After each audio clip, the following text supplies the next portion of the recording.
The Ghost of Fossil Glen, Chapter 16. January 1st, 1994. Dear Diary.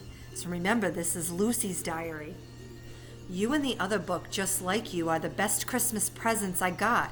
It was hard to wait until today to begin writing, but I decided that New Year's was the perfect day to start a diary. All your clean white pages and all the days of a brand new year are ready to be filled. It makes me feel kind of solemn, that's a new vocabulary word, and excited to think about it. Mom says the other book looks just like you, so I didn't even unwrap it. I'm going to save it for next year. So that explains why Allie's journal was wrapped up. So that's it, thought Allie excitedly. Lucy had been given 2 red leather-bound books for Christmas. One became Lucy's diary and the other became Allie's journal. It came to Allie just as Lucy had left it, still enclosed in the tissue paper that Lucy had never removed. Is this how you talk to a diary? As if it's a person? Well, that's how I'm going to do it. I think a diary should be like a best friend. I will tell you everything. First of all, I will tell you about myself. I am 11, I have curly black hair, I'm too skinny, Mom says, so she's always trying to get me to eat more. I'm in 6th grade and my teacher is Mr. Henry. He's really nice. I live with my mother. My father died when I was 7. I have 2 pets, a dog named Bogey and a cat named Crenshaw. I collect fossils in sea glass. That's pieces of broken glass that are smooth from being in the lake for a long time. I think it should be called lake glass, don't you? Allie smiled as she read this. She too collected sea glass as well as fossils and had had the same thought about its name. Mom's calling me to go downstairs now. Her boyfriend is here. She says he's not her boyfriend, but I saw him kiss her last week. It was severely disgusting.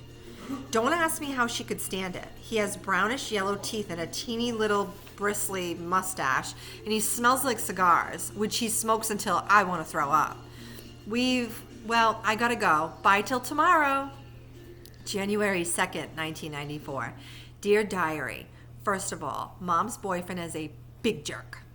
I can't believe she likes him. She's always telling me how fond he is of me, but it's not true. The thing is, he acts real nice to me in front of her. It's fake nice, though. He fools her, but not me. His name is Raymond Gagney. Gag me is more like it. Allie laughed out loud at that. No wonder Mr. Henry had liked Lucy so much, he thought. Lucy was sassy. Allie continued to read through the entries for the month of January and into February. As Lucy confided her secrets to her diary, Allie felt as if the dead girl was speaking directly to her. She read about little things such as social studies report Lucy was writing for Mr. Henry, and big things too. She learned that Lucy's father had left Lucy and her mother quite a bit of money when he died, but that the money didn't matter to Lucy, who missed her father terribly. Lucy continued to write unflatteringly about Mr. Gagney, her mother's boyfriend, whom she referred to as Gag Me. Allie recognized in Lucy a kindred spirit. Like Allie, Lucy could see the truth about people. She looked beneath Mr. Gagney's smiling exterior, and what she beheld was not a pretty sight. February 26, 1994. Dear Diary. Gag Me was here for dinner again. He's here all the time, it seems. He asked Mom to marry him. He bugs her about it every second. The only other thing he talks about is money. How Mom should spend more of it and take trips and kick up her heels. With him, of course. When he talks about these great trips they could go on together, he never mentions me. Which is fine with me. I wouldn't want to go anyway. Mom is different when he's around. It's like she's deaf and dumb and blind. How can she not see what a creep he is? March 4th, 1994. Dear Diary.